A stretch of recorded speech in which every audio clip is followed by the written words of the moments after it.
Sabe aquele momento em que você sente que alguma coisa está fora do lugar, mas ninguém te diz o que é? A intuição sussurra. Você tenta ignorar, mas no fundo já sabe. Foi assim que começou a pior, e ao mesmo tempo, a melhor história da minha vida.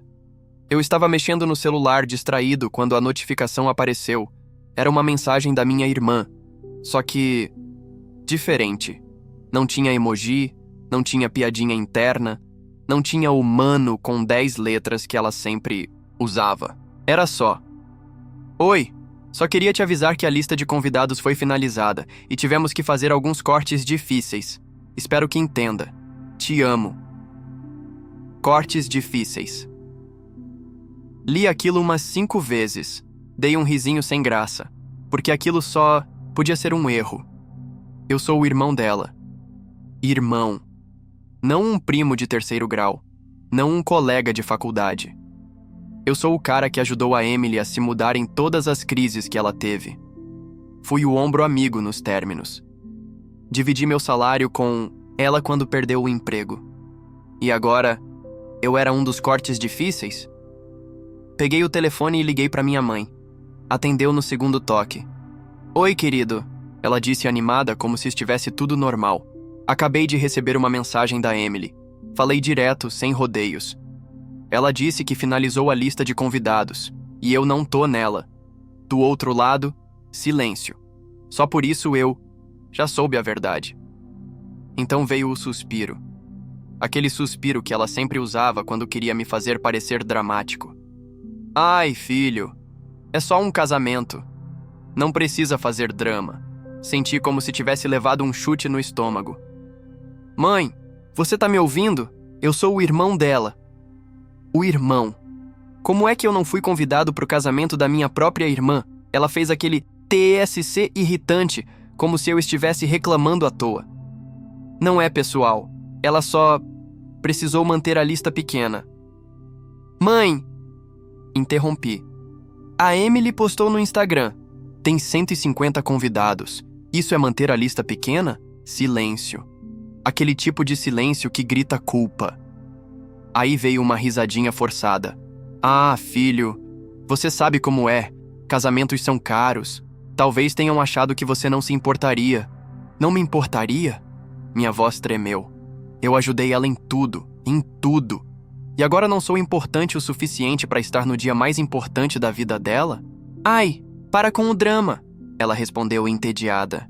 É só um dia. Não era só um dia. Era a prova de que, para eles, eu era sempre o compreensivo. Sempre o que engole tudo calado. O que é deixado por último. O plano B da família. Mas, dessa vez, alguma coisa dentro de mim quebrou. Eu desliguei o telefone. Sem gritar. Sem chorar. Sem bater o pé. Só desliguei. E pela primeira vez na vida, decidi fazer algo por mim. Se eu não era digno de estar no casamento, então eu ia estar em outro lugar. Bem longe. Bem melhor. E com certeza, muito mais feliz do que qualquer um deles. Abri o laptop. Meus dedos tremiam de raiva e adrenalina enquanto pesquisava. Viagens de última hora para o Caribe. E não é que achei uma promoção? Resort 5 estrelas, tudo incluso, spa, praia privativa, suíte com vista para o mar. Era tudo o que eu precisava, não só para fugir da dor, mas para mandar um recado bem claro. Vocês me cortaram? Então assistam eu viver melhor do que todos, vocês juntos. Fechei a reserva, e num impulso, comprei também a primeira classe. Sim, eu gastei uma pequena fortuna, mas naquele momento, cada centavo parecia valer a pena. Era o meu presente para mim mesmo. Era um grito silencioso de liberdade. Quando chegou o fim de semana do casamento, eu já estava a caminho do paraíso, com um drink na mão e uma perna esticada na primeira classe. Tirei uma foto. Postei com a legenda: fui cortado da lista de convidados, mas acho que vou sobreviver. Bum. Explosão nas redes sociais. Primes rindo. Uma tia sensata comentando: fez bem, devia ter me levado junto. Mas a cereja do bolo foi minha mãe mandando 3 mensagens seguidas. Onde você está? Você vai mesmo faltar ao casamento da sua irmã por causa disso? Tá sendo mesquinho. Mesquinho? Eu mal tinha começado. Respondi com uma foto da praia. Areia branca, céu azul de doer os olhos e uma legenda simples, vista perfeita, sem cortes. Depois disso, desliguei o celular. Totalmente. Modo avião. Pela primeira vez em anos, eu ia viver sem atender ninguém. Sem me justificar. Sem ser o bom filho, o bom irmão, o bom capacho. E cara, isso foi libertador. Quando cheguei no resort, entendi o que é sentir paz. A brisa do mar, o cheiro de flores tropicais, o som das ondas. Tudo parecia estar me abraçando, dizendo: bem-vindo. Agora você importa. Do aeroporto até o hotel, fui recebido como um rei. Toalhas geladas, água aromatizada, motoristas sorridentes. Não era um casamento. Era um renascimento. No momento em que entrei na suíte, varanda com vista para o mar, cama gigante, janelas do chão ao teto, eu ri. Sério. Um riso de alívio. Um riso de quem finalmente tinha parado de mendigar amor e começado a se dar valor. Tirei uma nova foto da vista e postei. Quando uma porta se fecha, outra se abre. De preferência com margaritas ilimitadas. E eu sabia, aquilo ia chegar. Até eles. E era para chegar mesmo. Passei o primeiro dia como um rei. Café da manhã no quarto com panquecas fofinhas, frutas tropicais e café de verdade. Depois, piscina infinita, spa, banho de mar, drinks com guarda-chuvinha e nenhuma notificação de grupo de família para estragar meu humor. À noite, me joguei numa espreguiçadeira de frente pro mar, com uma taça na mão e assisti ao pôr do sol mais bonito da minha vida. Mas o universo... o universo é mesmo um roteirista talentoso, porque justo ali, entre um gole e outro, meu celular vibrou. Mensagens, ligações, dezenas delas. Minha mãe, Emily, Jake, o primo fofoqueiro, tio Rob. A tela do celular parecia um painel de emergência. Me liga. É uma emergência. Cara, você não vai acreditar. A Emily tá surtando, liga pra ela. Onde você tá? Precisamos de você aqui. Aos poucos, comecei a entender o que estava acontecendo. Fui juntando as peças pelas mensagens desesperadas. O casamento tinha ido pro espaço, literalmente. O noivo sumiu. O buffet fechou mais cedo, a avó chorando no canto. O tio brigando com o pai da noiva. Um desastre digno de novela. E adivinha? Agora, quem eles queriam que salvasse o dia? Eu. O plano B é a última esperança, mas ali, deitado no paraíso, com o som das ondas e o gosto doce da vingança na boca, eu soube. Era o meu momento de brilhar. E dessa vez, ninguém mais ia me cortar da minha própria história. Sentado naquela espreguiçadeira, ouvindo as ondas quebrarem suavemente na praia e o gelo tilintar no meu copo, eu encarei as dezenas de notificações no celular com um sorriso nos lábios. Aquilo era poético. O universo finalmente parecia estar do meu lado. Ali estavam eles. Todos. Minha mãe, Emily, os tios, até o Jake, que provavelmente só queria estar no centro do furdunço. As mensagens vinham uma atrás da outra, como se o mundo estivesse acabando. Mas eu estava em paz. A primeira mensagem que abri foi da minha mãe. Filho, me liga. É sério. A Emily está em choque. Agora ela estava em choque. No dia em que decidiram me excluir, ninguém pensou que isso teria consequência. Eu, que sempre fui o bombeiro emocional da família, agora era o fogo que eles não conseguiam apagar. Mas o melhor ainda estava por vir. Próxima mensagem do Jake. Cara, você não vai acreditar. O noivo foi embora. Durante a recepção. Quase derrubei meu drink. Li de novo. E mais uma vez. Sim, estava lá. O noivo foi embora. Treta pesada. Dizia a próxima mensagem. Segundo Jake, ele e Emily começaram a discutir no meio do salão. E não foi briguinha de casal. Foi escândalo mesmo. Aquele tipo de cena que todo mundo finge que não está vendo, mas que grava mentalmente para comentar no grupo da família depois. E o noivo? Levantou. Tirou a gravata. E foi embora. Assim. Como se tivesse esquecido o carro no parquímetro.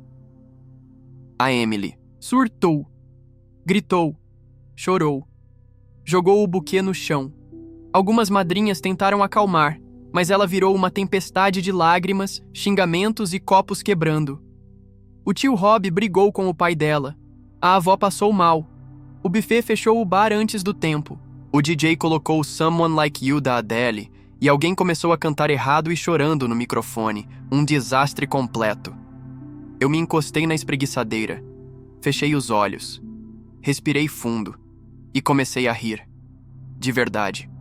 Um riso alto, solto, como eu não dava havia anos. Minha irmã me cortou do casamento para manter a paz. Agora, a paz estava em pedaços. E o único que estava inteiro era eu. Abri a mensagem da Emily. Por favor, me liga. Eu preciso de você. Ah, agora ela precisava de mim. Tarde demais. Respondi com a calma que só o oceano ao fundo poderia proporcionar. Desculpa, estou ocupado curtindo meu exagero. Espero que o casamento tenha sido divertido. E bloqueei. Bloqueei minha mãe. Bloqueei Jake também por precaução. Não queria virar parte do teatro de manipulação emocional que eu conhecia tão bem. Depois, ativei o modo não perturbe. Pedi outro drink e voltei a contemplar o mar. Enquanto eles afundavam no caos, eu flutuava em paz. Na manhã seguinte, acordei com o som suave das ondas e o cheiro de café fresco. Pedi o café da manhã no quarto, panquecas, frutas tropicais e um expresso daqueles que mudam a sua fé. Sentei na varanda com a brisa batendo no rosto e pensei: isso aqui é liberdade. Mas claro, a realidade tenta sempre bater a porta. Mesmo com tudo bloqueado, tinha mais de 20 chamadas perdidas e algumas mensagens escaparam para o correio de voz. Contra meu bom senso, apertei play. Primeira da minha mãe. Eu não sei o que você acha que tá fazendo, mas esse não é o momento para um dos seus ataques. Sua irmã está arrasada. Essa família precisa de você agora. Ah, a ironia. Agora a família precisava de mim. Mas quando eu precisei estar com eles, fui tratado como descartável. A hipocrisia deles não tinha limite. Próxima mensagem, Emily. Você é meu irmão. Eu preciso de você. Me liga, por favor. Deliciei-me com o desespero. Não por maldade, mas porque, pela primeira vez, eles estavam sentindo o gosto do próprio veneno. Em seguida, uma mensagem do Jake, sussurrando. Mano, só um aviso. Mamãe e a tia Lisa estão planejando ir no seu apartamento quando você voltar. A vovó acha que o casamento foi amaldiçoado porque você não estava lá. Aí foi demais. A avó achando que minha ausência foi uma maldição? Eu precisava enquadrar isso. Salvei essa. E ri. Larguei o celular. Voltei pro café. Olhei o mar e pensei, não tem preço o que estou vivendo agora. Mas então, no início da tarde, veio algo inesperado. Uma mensagem da única pessoa sensata daquela família. Minha prima Melissa. Sei que você tá ignorando geral, com razão. Mas você precisa ouvir o que aconteceu depois do casamento. Me liga. Vai valer a pena. Ela sempre teve juízo. Sempre. Foi neutra. Então liguei. E ela atendeu no primeiro toque. Meu Deus, você atendeu! Oi, Mel, conta logo. Tô no paraíso aqui. Tá, você lembra do caos, né? Do noivo indo embora? Como esquecer? Pois é, depois que ele saiu, a Emily teve um surto. Começou a gritar com todo mundo. Jogou uma taça no chão, xingou a cerimonialista. Chamou a madrinha de inútil. Eu já ria. Mas Melissa continuou. E aí, a tia Lisa disse que tudo isso poderia ter sido evitado se você estivesse lá. O quê? Sim. Ela disse que você sempre foi o único que sabia acalmar a Emily. Que se você tivesse sido convidado, teria salvado o casamento. Era tanta ironia que meu cérebro travou. Os mesmos que me cortaram. Agora me culpavam por não ter salvo a festa. Melissa ainda disse que a minha avó fez um discurso, em frente a todos, dizendo que a Emily desrespeitou os ancestrais ao excluir o irmão. Que por isso o universo puniu o casamento. Aquela cena parecia um roteiro. E eu só conseguia pensar, obrigado, universo. Obrigado mesmo. Ah! E a mãe do noivo? Continuou Melissa. Quando sua mãe foi falar com ela para tentar resolver, ela disse: o problema agora é seu. Boa sorte com a sua filha. Ri tanto que precisei largar o copo. A Emily perdeu o noivo, o casamento, a moral, e agora era vista como a culpada do próprio fiasco. Depois de desligar com Melissa, fiquei ali, sentado, olhando o mar. O sol descia devagar, o céu pintado de laranja. E eu percebi uma coisa importante. Não era vingança. Era liberdade. Liberdade de não ser mais o tapete emocional da família. Liberdade de viver a minha vida sem carregar os pesos que eles me jogavam. Liberdade de ser, finalmente, prioridade. Postei mais uma foto. Drink, pôr do sol e a legenda: 10 arrependimentos, nenhum é meu. Depois disso, desliguei tudo. Peguei um catamarã e fui ver o pôr do sol no meio do mar. A brisa batia no rosto, o barulho da água e o som da minha própria paz. Enquanto eles estavam presos tentando remendar os destroços de um casamento fracassado, eu estava navegando em águas cristalinas, com um sorriso no rosto e a alma limpa. A cada quilômetro que o barco avançava, era como se eu deixasse para trás todos os "você está exagerando" para com o drama. Não faz disso um problema. Eu estava longe, longe de tudo, e finalmente perto de mim mesmo. O sol sumiu no horizonte, tingindo o céu de rosa e laranja, como se até ele tivesse decidido brindar comigo. A noite caiu suave, a brisa mais fresca, o mar escuro e brilhante. Eu voltei da minha pequena aventura no catamarã, com um sorriso que nem os deuses conseguiriam arrancar de mim. E de novo aquela pergunta: será que eu tô sendo duro demais? Foi aí que me lembrei de como tudo começou. De como minha irmã, a mesma que eu carreguei no colo emocional por anos, simplesmente decidiu que eu não era importante o suficiente para estar ao lado dela no altar. A memória me atingiu como uma onda fria. Não, eu não estava sendo duro demais, eu só tinha parado de ser mole. Peguei o celular, respirei fundo e verifiquei as mensagens. Mais de 50 não lidas. Algumas tentavam ser racionais. Você precisa entender o lado dela. Outras eram chantagem emocional pura. Você vai se arrepender por não perdoar a sua irmã. E então veio uma do meu tio, aquele que sempre tentou se meter em tudo. Cara, cresce. Você fez a sua cena, agora volta pra casa e resolve isso como adulto.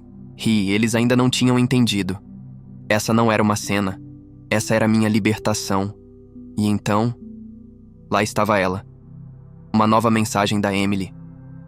Sei que não tenho direito de pedir nada, mas me deixa falar com você. Só uma vez. Sem gritos.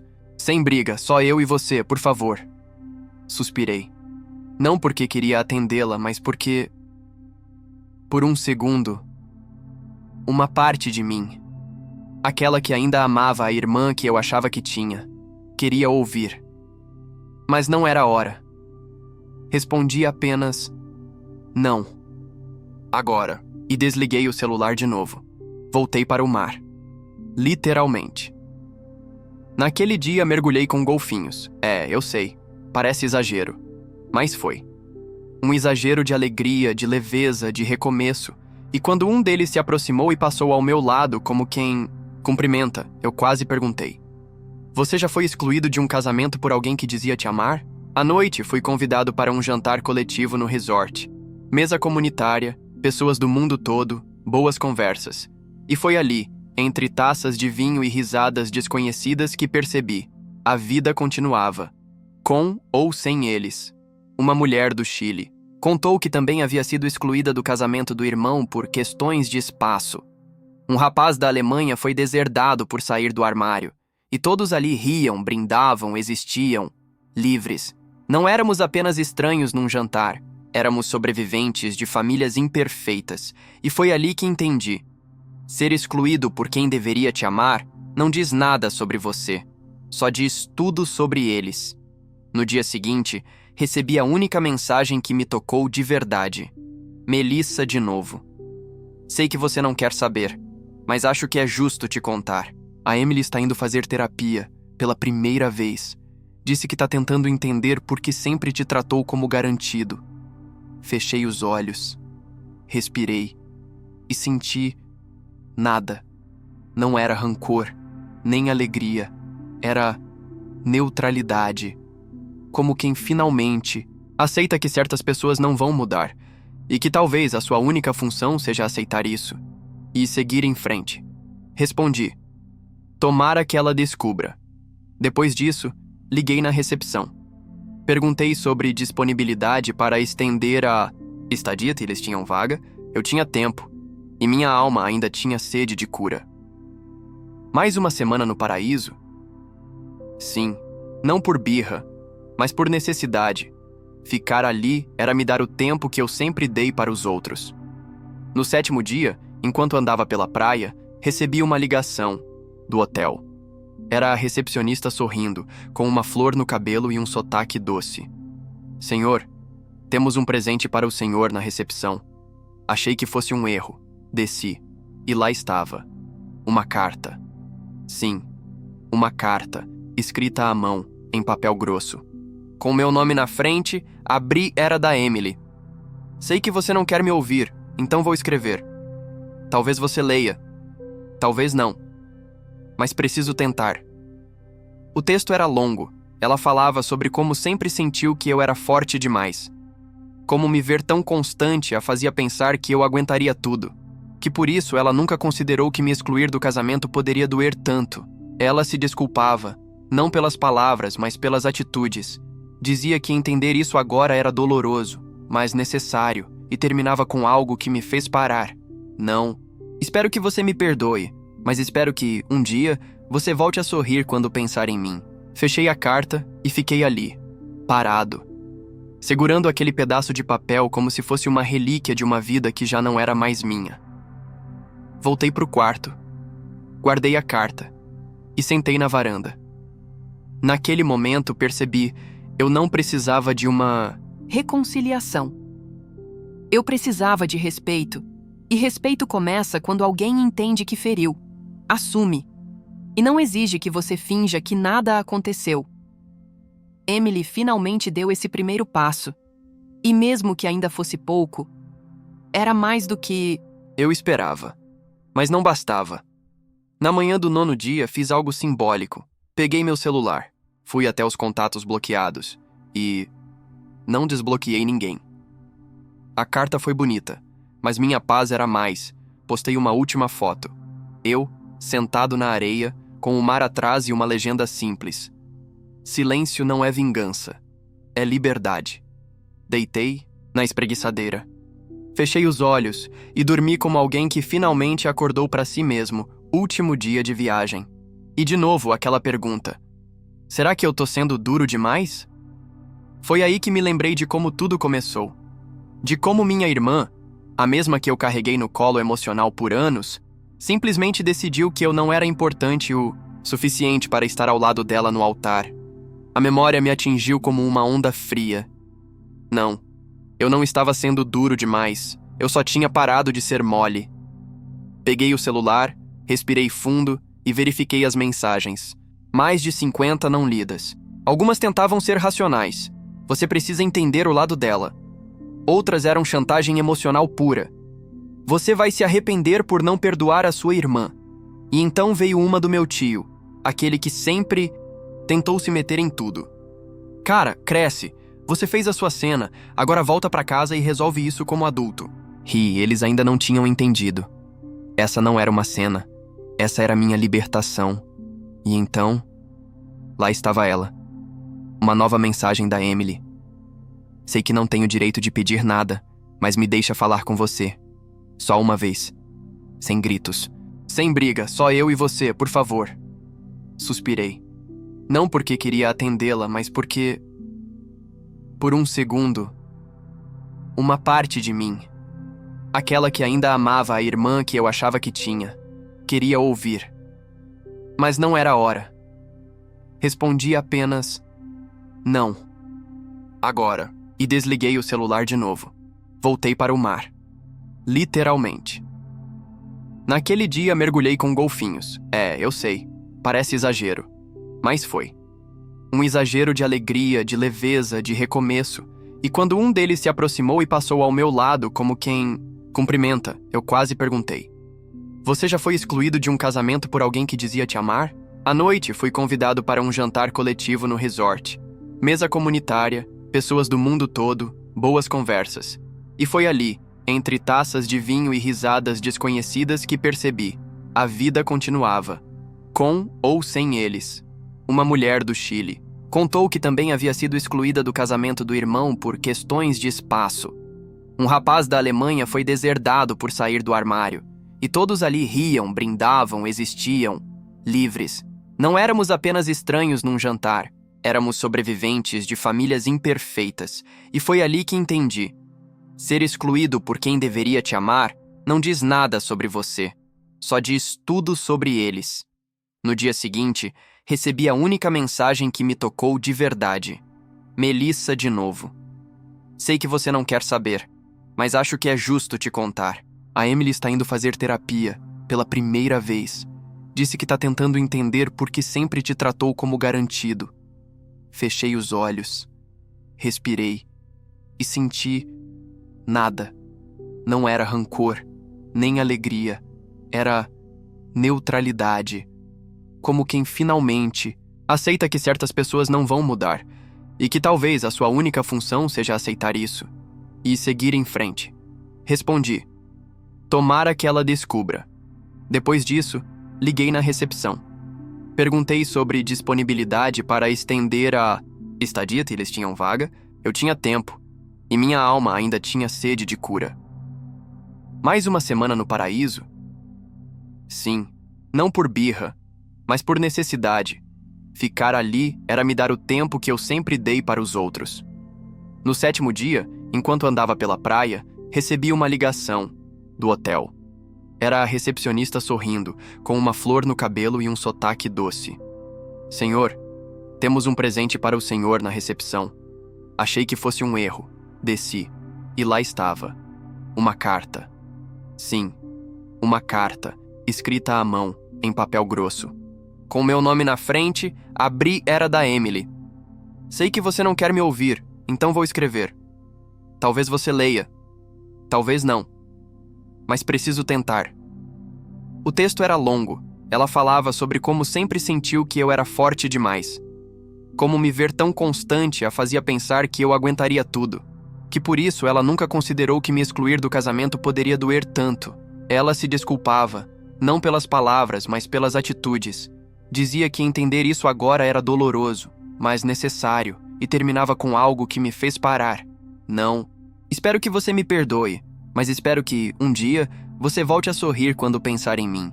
Fechei a carta e fiquei ali, parado, segurando aquele pedaço de papel como se fosse uma relíquia de uma vida que já não era mais minha. Voltei para o quarto, guardei a carta e sentei na varanda.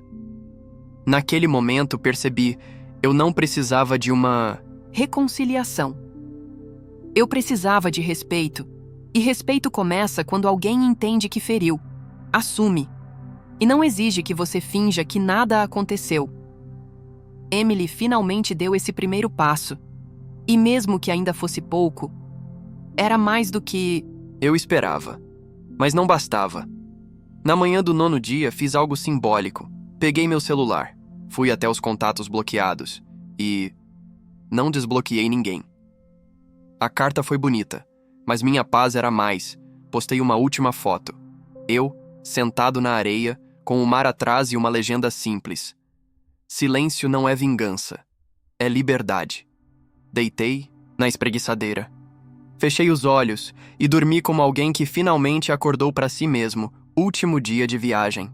A mala estava pronta, mas meu coração não. Ficava andando pelo quarto, olhando para a varanda, para o mar, para aquele pedaço de paraíso que se tornou minha fortaleza. Eu sabia que precisava voltar. O mundo lá fora me esperava. Mas pela primeira vez, eu tinha medo de sair da paz. Antes de sair, fui até a praia. Descalço, com os pés na areia molhada, olhei para o horizonte. A maré subia, o sol nascia, e ali, no silêncio quebrado só pelas ondas, eu fiz uma promessa. Nunca mais vou me colocar em segundo plano para caber na vida de ninguém. O voo de volta foi silencioso. Diferente da ida, não tinha champanhe nem euforia. Tinha paz. Tinha uma estranha sensação de conclusão. Como se uma parte minha tivesse sido costurada de novo, linha por linha, por mim mesmo. Cheguei em casa e tudo parecia igual. Mas eu não era. No dia seguinte, Melissa me mandou: mensagem. Vai ter uma conversa de família no sábado, sobre tudo. Vai? Respondi: não. Ela mandou um emoji de joinha. Nenhuma cobrança, nenhuma crítica. E aquilo me fez sorrir. O sábado chegou. Enquanto minha família se reunia para discutir a paz forçada que tanto queriam, eu fui fazer trilha. Longe, alto, silencioso. No topo, sentei numa pedra com a vista da cidade inteira à minha frente. Pela primeira vez eu vi minha vida de cima, sem ruído, sem manipulação. Era só eu, livre. No domingo, Emily tentou de novo. Mandou uma mensagem curta. Sonhei com a gente, quando éramos amigos. Sinto falta. Li, respirei e apaguei. Não por raiva, mas porque certas feridas, quando cicatrizam, não devem ser reabertas só porque alguém resolveu lembrar que doeu. Fiquei pensando na carta dela, na dor que ela sentiu ao perceber o que fez. E eu entendo mesmo. Mas entender não é o mesmo que aceitar de volta. Não sou o mesmo irmão que sempre engolia tudo. Sou o homem que finalmente aprendeu a se escolher. Na segunda-feira, fui trabalhar. O pessoal da firma veio cheio de perguntas sobre a viagem, rindo, elogiando minhas fotos, dizendo que parecia um filme. E era. Um filme onde o personagem principal, pela primeira vez, era eu. Durante o almoço, meu chefe me chamou, na sala. Você parece diferente, disse ele com aquele tom casual. Descansado, mais leve. Eu estou, respondi sincero. Isso é ótimo, porque queria saber se você aceita liderar aquele projeto novo. Sei que antes tinha te falado, mas você parecia muito sobrecarregado. Agora acho que é a sua hora. E era, aceitei.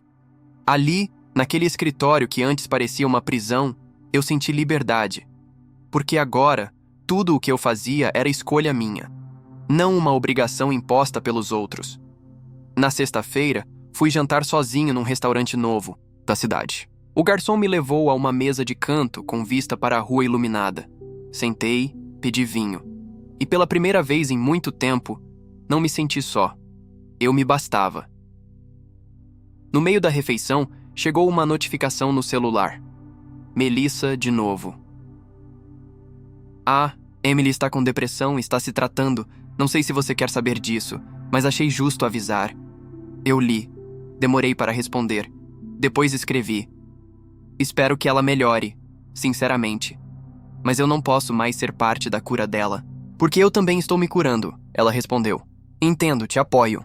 E com isso, mais um ciclo se fechava.